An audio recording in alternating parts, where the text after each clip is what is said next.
इतना बोलकर आरू बेड पर बैठकर अपना फोन चलाने लगी। आदि उसके पास आया और उसके हाथ से फोन लेकर उसकी आंखों में देखते हुए बोला, और कब तक चलने वाली है तुम्हारी ये नाराजगी? आरू घूर के आदि को देखते हुए बोली, मुझे भी नहीं पता।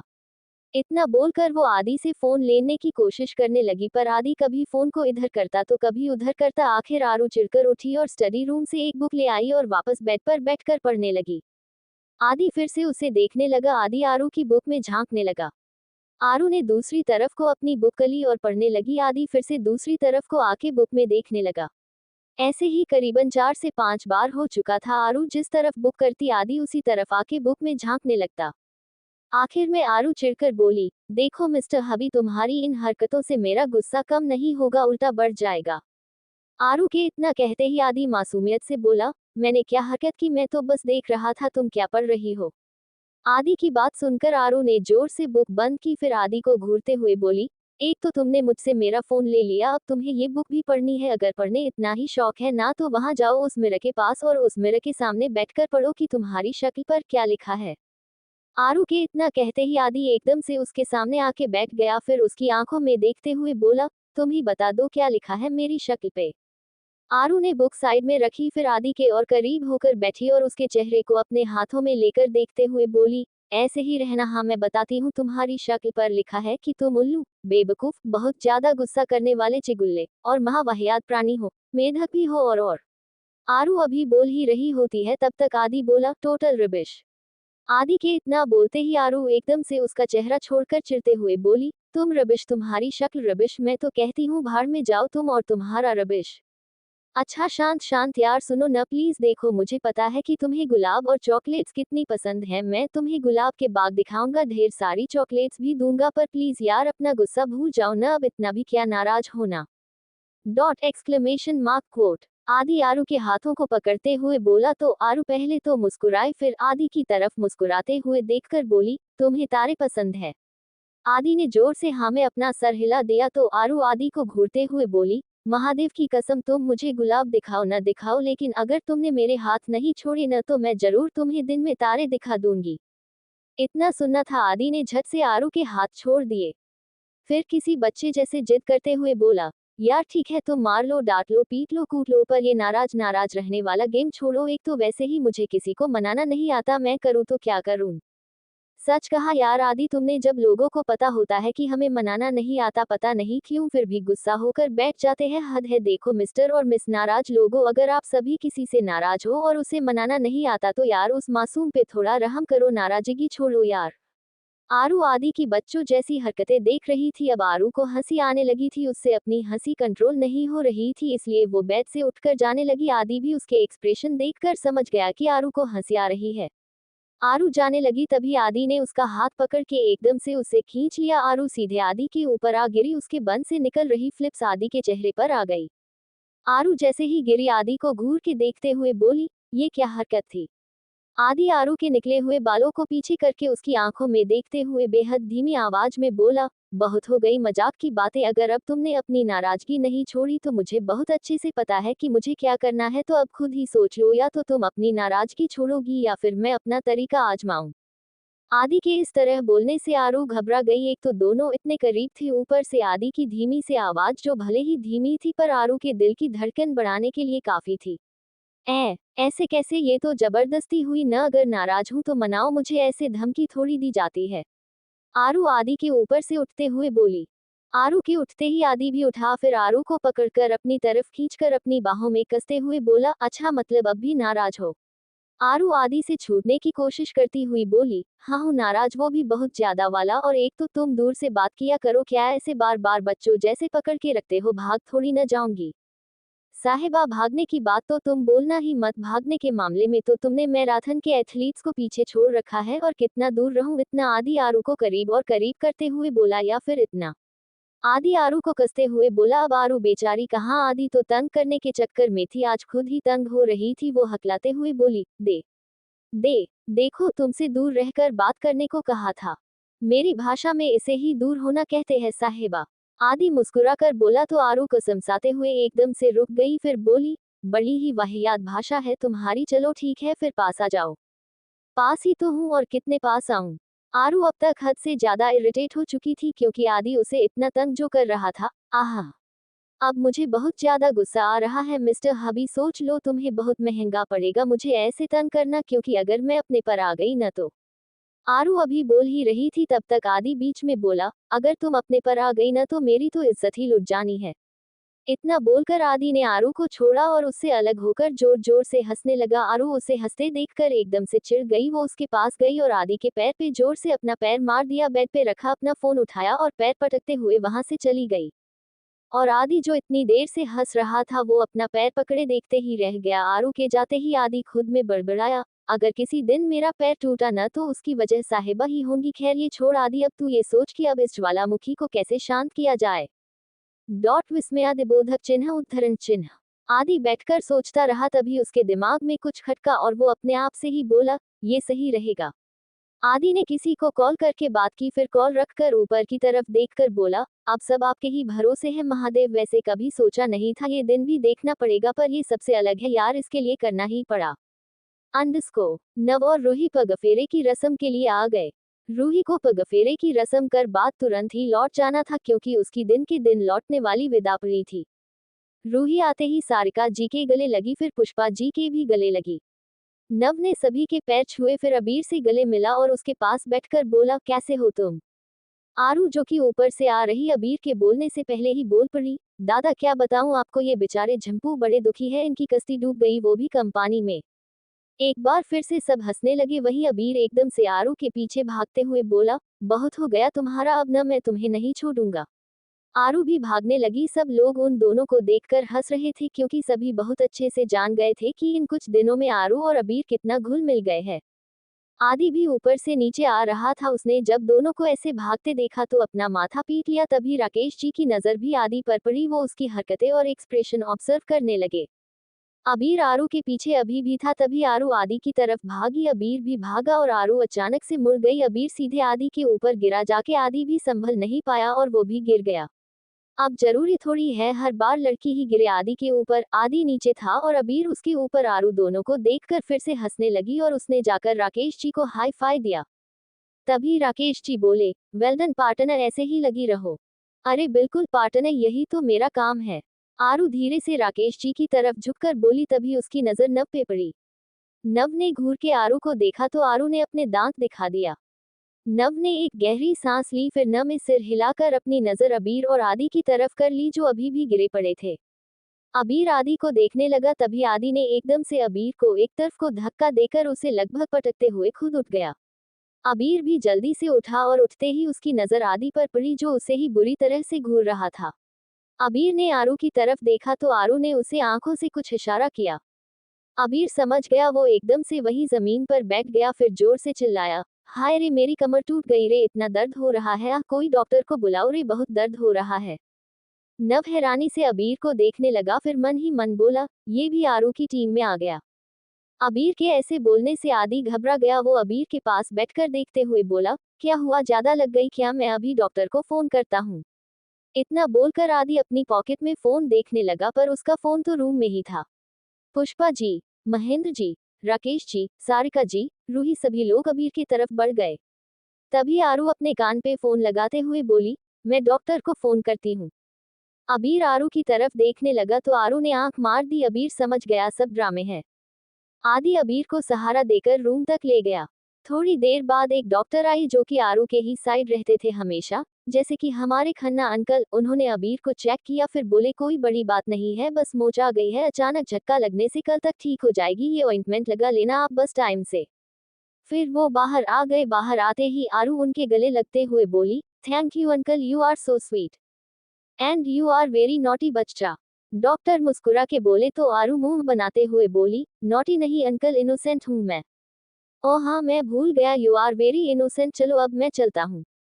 आरू डॉक्टर को छोड़कर अंदर आई तो सब हॉल में आ गए थे। अबीर ऊपर रूम में था। आरू अबीर के रूम में पहुंचकर बोली, कैसी रही झंपू जी। अबीर ने जैसे ही आरू की आवाज सुनी वो एकदम से खुश होकर बोला, बड़ी मजेदार थी यार, सच में आज तुमने मुझे बचा लिया, वरना मुझे तो लगा कि आदि मेरा मर्डर ही कर देगा।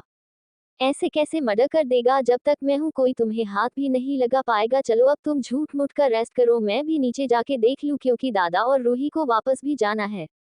आरू वापस जाते हुए बोली तो अबीर ने उसे पीछे से आवाज लगाई, आरू। उसने पलट के देखा तो अबीर हल्का सा मुस्कुराकर बोला, you are the bestest and cutest friend in my life. Aaru मुस्कुरा दी फिर चली गई। नीचे नव और रूही की सभी रस्में हो चुकी थी, अब रूही की विदा भी कर दी गई। अबीर को हल्की सी ही मोच आई थी, ये सुन के सबने शांति का दान दिया, वरना तो सब सीधे हॉस्पिटल पे सवार थे। आखिर इसी तरह से शाम भी हो गई। शाम 7 बजे के करीब आदि राकेश जी के कमरे में गया और जाके सीधे बेड पर उनके पास बैठ गया। सारिका जी और आरू अभी किचन में थी, महेश जी न्यूज देख रहे थे और पुष्पा जी पूजा कर रही थी। राकेश जी ने जब देखा कि आदि उनके पास में चुपचाप बैठा है तो वो बोले, क्या हुआ बरखुरदार, आज तुम यहाँ वो भी ऐसे बैठे हो जैसे किसी ने तुम्हें बुरी तरह से पीट दिया और तुम उसकी शिकायत करने आए हो। लेट में गैस, कहीं पार्टनर ने तुम्हें पीट तो नहीं दिया? इतना बोलकर राकेश जी हंसने लगे। आदि ने कुछ ज्यादा रिएक्ट नहीं किया, बस हल्का सा मुस्कुरा के राकेश जी को देखते हुए बोला, डैड प्लीज आपसे एक हेल्प चाहिए मुझे, please please please. Rakesh ji हैरानी से आदि को देखते हुए बोले, तुम्हें मेरी हेल्प चाहिए? Are you okay? तुमने आज पहली बार ऐसी कोई बात की है? Of course dad, I am fine, पर आप पहले प्रॉमिस करो कि आप मेरी हेल्प करोगे। आदि अपना हाथ आगे करते हुए बोला तो राकेश जी उसके हाथ पर हाथ रखकर बोले, प्रॉमिस। आदि एकदम से खुश हो गया, वो राकेश जी से बोला, डैड साहेबा न मुझसे नाराज है तो मैंने कुछ सोचा है, मैं बोलूंगा तो वो नहीं जाएगी मेरे साथ, प्लीज आप कुछ करो ना, आप बोलो ना उसे कि वो मेरे साथ जाए। आदि के बोलने के तरीके और उसकी खुशी देखकर राकेश जी मुस्कुरा उठे, फिर वो बोले, आज तुम वेट करो, मैं कल सुबह ही तुम सबको सरप्राइज करता हूँ। तुमने जो यहाँ पर प्लान किया है तुम कैंसिल कर दो और जब मैं अपना सरप्राइज दे दूँ उसके बाद तुम अपना प्लान कर लेना, बस आज रात और संभाल लो पार्टनर की नाराजगी। थैंक यू डैड, आदि राकेश जी के गले लगकर बोला। उसके बाद वो दोनों ही डिनर करने चले गए। सबने डिनर किया और जाके सो गए। वही आरू जब कमरे में पहुंची तो देखा आदि सो रहा है, वो मुस्कुरा दी, फिर जाकर वो भी लेट गई। इधर आदि बंद आंखों से ही अपने मन ही मन बोला, इस ज्वालामुखी रूपी साहिबा से बचने का अभी यही एक आइडिया था। वेल्डन आदि, तू बड़ा होशियार है, चल देखते हैं कल क्या सरप्राइज होगा डैड का। इसी तरह थोड़ी देर बाद आदि भी सो गया। अगली सुबह चौहान मेंशन में सब ब्रेकफास्ट कर रहे थे। तभी राकेश जी ने 2 लिफाफे निकाल कर आदि और आरू को देते हुए बोले, ये रहा तुम दोनों के लिए सरप्राइज, हम सभी फैमिली मेंबर्स की तरफ से। आरू ने लिफाफे को खोलकर देखा तो उसमें सिडनी के टिक्स थे। उसने राकेश जी की तरफ देखा पर कहा कुछ नहीं। वहीं जब आदि ने टिक्स देखे तो हैरानी से राकेश जी को देखने लगा। वो बोला, डैड ये तो सिडनी के टिक्स है, अगर मैं सिडनी जाऊंगा तो यहाँ बिजनेस कौन देखेगा? सेम टू सेम डायलॉग जो नव ने मारा था। खैर मैं भी वही जवाब दूंगा जो देवेंद्र ने दिया था कि तुम्हारे बिजनेस संभालने से पहले हम ही देखते थे। और एक बात, तुम चारों ही जा रहे हो, नव और रूही के पास उनके टिकट्स पहुंच चुके हैं, तो तुम दोनों भी जल्दी से अपनी पैकिंग करो, 3 बजे की फ्लाइट है तुम लोगों की। राकेश जी इतना बोलकर जाने लगे तो आदि उनके पीछे पीछे बाहर तक आते हुए बोला, dad dad dad just listen to me. Rakesh ji रुक गए तो आदि उनके पास आते हुए बोला, आपने सरप्राइज बोला था, ये शौक मत दो आप, मैं कैसे हैंडल करूंगा वहां सिडनी में सब। बेटा तुझे करना पड़ेगा, चल अब जा तू पैकिंग कर, मुझे लेट हो रहा है। इतना बोलकर राकेश जी आदि की कोई बात सुने बिना ही चले गए और आदि वहीं पर खड़ा रह गया। राकेश जी इतना बोलकर जाने लगे तो आदि उनके पीछे पीछे बाहर तक आते हुए बोला, dad dad dad just listen to me. Rakesh ji रुक गए तो आदि उनके पास आते हुए बोला, आपने सरप्राइज बोला था, ये शौक मत दो आप, मैं कैसे हैंडल करूंगा वहां सिडनी में सब। बेटा तुझे करना पड़ेगा, चल अब जा तू पैकिंग कर, मुझे लेट हो रहा है। इतना बोलकर राकेश जी आदि की कोई बात सुने बिना ही चले गए और आदि वहीं पर खड़ा रह गया। आदि अपने आप से ही बोला, यहाँ फैमिली होती है तो साहेबा मेरा ये हाल करती है, वहां मुझे कौन बचाएगा? वैसे नव भी तो जा रहा है साथ में, वो संभाल लेगा। ओ गॉड, आपको बड़े मजे आते हैं मेरे मजे लेने में। चलो अब पैकिंग तो करनी ही है। ऐसे ही बोलकर आदि अंदर चला आया। अंदर आके वो रूम में चला गया। आदि रूम के दरवाजे पर पहुंचा तो देखा आरू कानों में ईयरफोन्स लगाए गाने सुनते हुए नाचते नाचते अपने कपड़े पैक कर रही थी।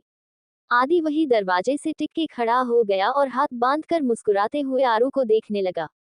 पर आरू तो मस्त अपनी डांसिंग वाली पैकिंग में बिजी थी। तभी नाचते नाचते आरू की नजर आदि पर पड़ी, उसने झट से अपने ईयरफोन्स निकाल लिए। अरे अरे रुक क्यों गई, कंटिन्यू करो, बहुत अच्छा डांस कर रही थी तुम। आदि आरू की तरफ देखकर अंदर आते हुए बोला, वो मैं बस ऐसे ही मजे मजे में, लेकिन तुम मुझे ऐसे क्यों देख रहे हो? आरू हल्का सा ऑकवर्ड फील करते हुए बोली तो आदि आरू के पास आके धीरे से बोला, वो क्या है ना, मैं ऐसी पहली लड़की देख रहा हूँ जो अपने हनीमून पर जाने के लिए इतना ज्यादा एक्साइटेड है कि उससे उसकी खुशी संभाले नहीं संभल रही, तो वो डांस करते हुए अपनी खुशी जाहिर कर रही है। क्या? आरू हैरानी से आदि को देखते हुए बोली। और क्या? और चलो इस बात को भी छोड़ो, अगर तुम्हारे दिल में मेरे लिए फीलिंग्स है, तुम्हें मेरे पास रहने से या मेरे साथ घूमने से इतनी खुशी मिलती है, तो तुमने ये गुस्से वाला झूठा नाटक क्यों किया, बोलो। क्या तुम्हें लगता है कि मेरे दिल में तुम्हारे लिए फीलिंग्स है? अबे मेरी चप्पल चांदनी को भी तुम्हारे लिए कभी कोई फीलिंग्स न हो, बड़े आए फीलिंग वाले, हटो साइड। इतना बोल के आरू बाहर चली गई। आदि वही अपना बैग निकाल कर उसमें अपने कपड़े रखते हुए अपने आप से बोला, आदि जब तुझे पता है कि तू इससे नहीं जीत सकता तो पता नहीं क्यों तुझे खलबली मची रहती है। इधर रूही ने बेड पर कपड़ों का ढेर बना के रखा था, वो बार बार कबर्ड से कपड़े निकालती और बेड पर फेंक देती। तब से कई बार नव को रूही के कपड़े लग चुके थे, लेकिन वो अपना सर पकड़े बेड पर चुपचाप बैठा था। रूही ने एक सूट निकाला और उसे फिर से पीछे की तरफ फेंकते हुए बोली, ईयू, ये नहीं पहनूंगी। इस बार फिर से नव को रूही का एक सूट आके लगा। इस बार वो चिढ़कर बोला, ये कर क्या रही है तू? रूही कपड़ों को देखते हुए ही बोली, कुछ नहीं, वो बस जाना है ना, इसलिए कपड़े निकाल रही हूँ। ये लड़कियां भी न जाना है, बस एक बैग लेके, लेकिन कपड़े चाहिए पहाड़ के बराबर। अरे अभी कुछ दिन पहले परसों नरसों ही हमारी शादी के लिए कपड़ों का तूफान आया था इस घर में, अब फिर आएगा। नव बोल ही रहा था तब तक रूही रोनी सी सूरत बना के बेड पर बैठते हुए बोली, नहीं आएगा, मेरे पास तो कपड़े ही नहीं है पहनने के लिए। क्या ये तेरे पीछे कपड़ों का पहाड़ लगा है और तू बोल रही है कपड़े ही नहीं है? नव चिढ़ते हुए बोला तो रूही पीछे मुड़कर देखते हुए बोली, मेरे पास बिल्कुल भी कपड़े नहीं है। नव ने अपना माथा पीट लिया, इसे समझाने का कोई फायदा नहीं है। नव अपने आप से ही बोला, फिर उठकर रूही के पास आया और उसे गले लगाते हुए बोला, कोई बात नहीं बच्चा, तू अभी बस कुछ ही कपड़े साथ ले चल, मैं मम्मी को बोल देता हूँ, वो तेरे लिए कपड़े रख देंगी, फिर वहां सिडनी में तेरे लिए नए कपड़े ले लेंगे, अब खुश? हम। रूही ने छोटा सा जवाब दिया और उसने भी नव को हक कर लिया। अंडस्को। एक बड़े से घर के बाहर आके एक कार रुकी, उस कार में से सिंघानिया बाहर आया, उसके पीछे उसके गार्ड्स भी थे, उसने उन्हें वहीं रुकने को बोला और खुद अंदर चला गया। अंदर आते ही एक आदमी उसके आगे आया और सर झुकाकर खड़ा हो गया। सिंघानिया ने उसे देखा, फिर बोला, कैसे हो दिवाकर? मैं ठीक हूँ सर, आपका रूम रेडी करवा दिया है, आप जाके रेस्ट कर लीजिए।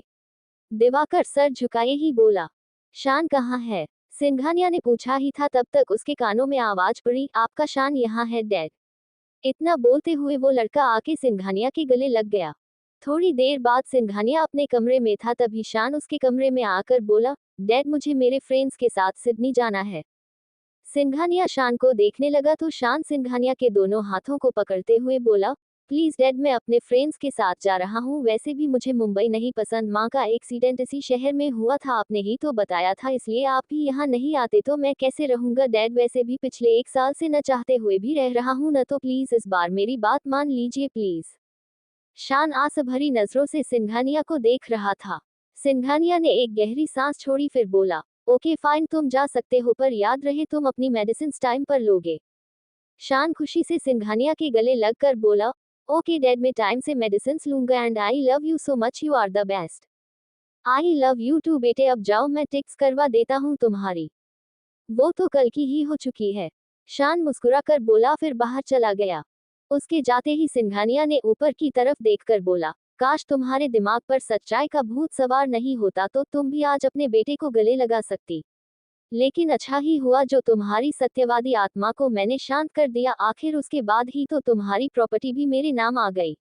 इतना बोलकर सिंघानिया हंसने लगा। अंडस्को। शाम को आदित्य और नवहिका दोनों कपल्स ही एयरपोर्ट के लिए निकल गए, सभी लोग इन्हें सी ऑफ करने आए। Dot dot. आरू ने full neck black T shirt के साथ व्हाइट लॉन्ग श्रग और ब्लू जीन्स पहनी थी, बालों का बन बना था, बहुत ही हल्का सा सिंदूर लगाया था और आंखों में काजल। वही आदि ने ब्लू शर्ट के साथ ब्लैक जीन्स पहनी थी।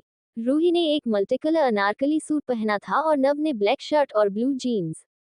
चारों लोग ही अपना सामान लेके अंदर आ गए। फ्लाइट थोड़ी लेट थी, वो सभी वेटिंग एरिया में बैठ गए, तभी आरू रूही से बोली, बेबी मुझे वॉशरूम जाना है तो मैं वॉशरूम जा रही हूँ, जब तक तू यही रुक। इतना बोलकर आरू वॉशरूम की तरफ चली गई।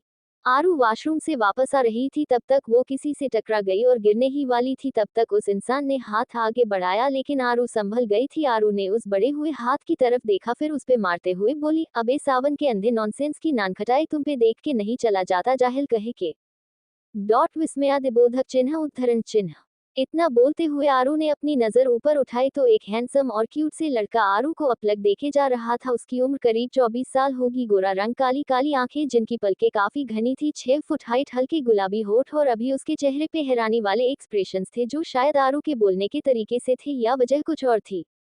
आरू ने देखा वो लड़का उसे देखे जा रहा है तो आरू भी उसे घूरने लगी। जैसे ही उस लड़के को महसूस हुआ आरू भी उसे घूर रही है तो उसने एक स्माइल पास कर दी जिससे आरू चिढ़ गई और बोली, अगर तुमने दोबारा स्माइल की ना तो तुम्हारा मुंह तोड़ दूंगी मैं, चिंपांजी कहे के। आरू बोल रही थी तभी एक लड़का और आया। उसने उस पहले वाले लड़के के कंधे पर हाथ रखते हुए कहा, क्या हुआ शान? शान अभी कुछ बोलता ही तब तक आरू उस लड़के से बोल पड़ी, सुनो बे झंड फकीर, अपने ये सावन के अंधे भाई साहब को पकड़ के रखो, इनकी वजह से नॉर्मल लोगों को दिक्कत हो रही है। इतना बोलकर आरू वहां से शान के हाथ पर चिकोटी काटते हुए चली गई। शान ने अपना हाथ पकड़ लिया तब तक वो दूसरा लड़का आरू को जाते हुए देखकर बोला, क्या लड़की थी भाई ये, अपने आगे किसी को बोलने ही नहीं देती। शान उसकी बात सुनकर मुस्कुरा दिया फिर बोला, तुझे एक बात बताऊं अमित, यही है वो मॉल वाली लड़की जिसके बारे में मैंने तुझे बताया था। मैंने कभी नहीं सोचा था कि मेरी इससे अगली मुलाकात ऐसे होगी, इतनी यादगार कि मैं जिंदगी भर न भूलूं। जब वो बोल रही थी ऐसा लग रहा था कि बस सुनता रहूं। डॉट डॉट डॉट विस्मयादिबोधक चिन्ह। शान अभी कह ही रहा था तभी अमित बीच में ही बोला, अबे ओ मजनू, वो बोल नहीं रही थी, गालियां दे रही थी तुझे, पागल आदमी, चल अब यहाँ से, तेरे चक्कर में मुझे भी कैसा अजीब सा नाम दे दिया, झंड फकीर, लाइक सीरियसली कोई मुझे ऐसे कैसे बोल सकता है। अमित अपनी शिकायतों का पिटारा निकाले बैठा था। वहीं शान उस दिन के बारे में सोचने लगा जब उसने पहली बार आरू को मॉल में देखा था।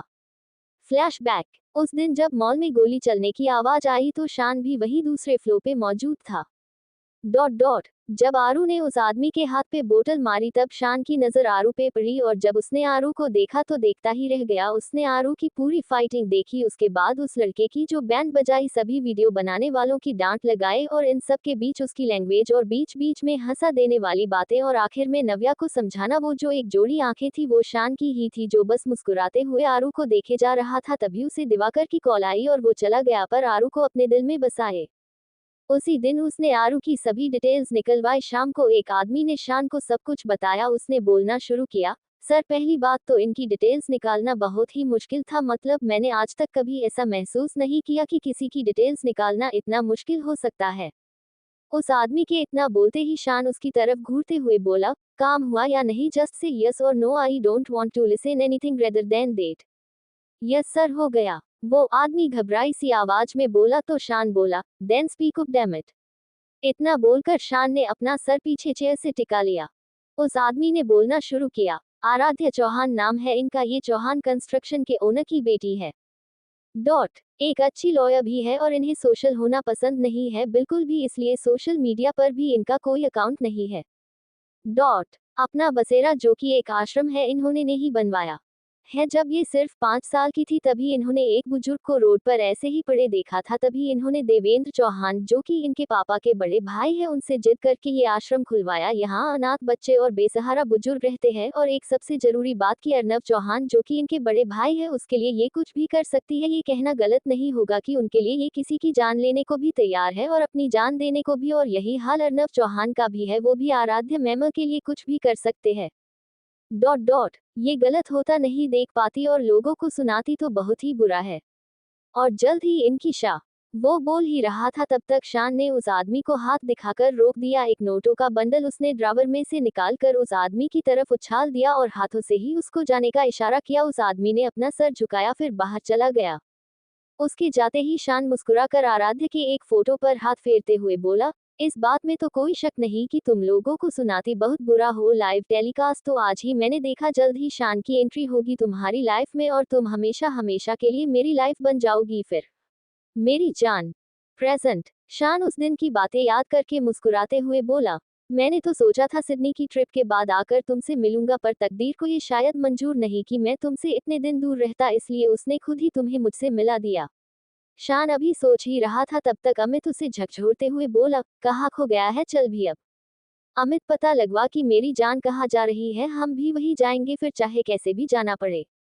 इतना बोलकर शान वहां से चला गया। वहीं अमित ने जोर से अपने हाथ में पकड़ी बोतल अपने सर पे दे मारी, पर अगले ही पल उसने अपना सर पकड़ लिया क्योंकि बोतल जोर से लग गई थी। वो अपना सर सहलाते हुए बोला, इस मजनू के चक्कर में तेरी बैंड बजेगी अमित।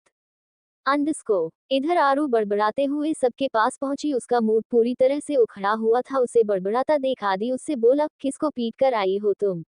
आरू ने चिढ़कर उसकी तरफ देखा तो आदि एकदम शरीफ बच्चे जैसा चुपचाप बैठ गया। आरू भी शांति से बैठ गई। तभी एक लड़का आरू के पास आकर बोला, हेलो, आप कहाँ जा रही हो? तुम्हें क्या मतलब? जहनुम जा रही हूँ, तुम्हें जाना है? आरू चिढ़कर बोली तो नव उसे शांत करते हुए बोला, शांत हो जा आरू, उस पे क्यों गुस्सा कर रही है? फिर उस लड़के की तरफ देखते हुए बोला, आपको क्या काम है? तो वो लड़का बोला, दरअसल मुझे मेरी फ्रेंड की दवाएं उस तक पहुंचानी थी, अभी वो मुझे दिख नहीं रहे, अगर आप उसकी फ्लाइट के हो तो आप उसे दे देना। हम लोग सिडनी जा रहे हैं, आपका फ्रेंड कहाँ जा रहा है?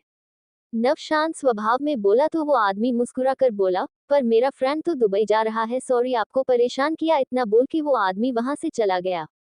वो आदमी सीधे अमित और शान के पास जाकर रुका। उसने उसे बताया कि वो लोग भी सिडनी जा रहे हैं। इतना सुनते ही शान ने मुस्कुराकर उस आदमी को कुछ रुपए दिए और फिर वो आदमी चला गया।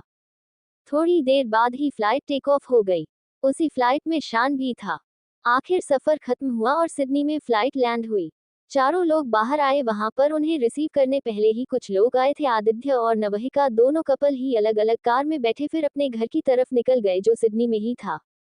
शान और अमित को रिसीव करने उसके दो फ्रेंड्स आए थे। शान ने जल्दी से उनकी कार निकाली और आदित्य के पीछे चल पड़ा। उसके सभी दोस्त अमित को देखने लगे तो उसने अपने कंधे उचका दिए, फिर बोला, relax guys, he will be back, I think we should leave now. ऐसे बोल के अमित अपने साथ बाकी के दोनों दोस्तों को टैक्सी से ले गया। इधर बाकी चारों लोग घर के बाहर आ रुके। वो घर देखने में काफी बड़ा और बहुत ही प्यारा सा था। चारों बाहर आए फिर अंदर चले गए। शान घर के बाहर रोड के उस ओर खड़ा था। शान घर की तरफ देखते हुए बोला, आखिर ये दूसरा लड़का कौन है मेरी जान के साथ? To be continue.